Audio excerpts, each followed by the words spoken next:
so here's our reamer. Okay. So, papasok natin yan. With your force. Yan.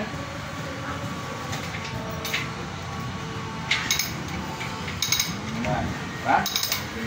Parang sa antar lang yun ah. Makita ko na yun ah. Makita man naman yung wala yun.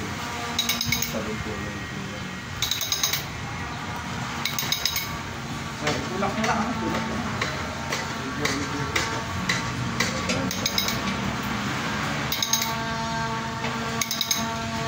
Ay, sanayin na siya. Yan, wala na yung talagang wala na yung nakakasugat, ano? Okay. Marin na yun sa lalim. Tapos pwede naman yan yung pile natin. Na? Sa ibabaw. So parang flat na flat na siya. So, importante is parking dito. Okay, wala na yun. Okay, next. Ano na tayo, ano? Break na tayo.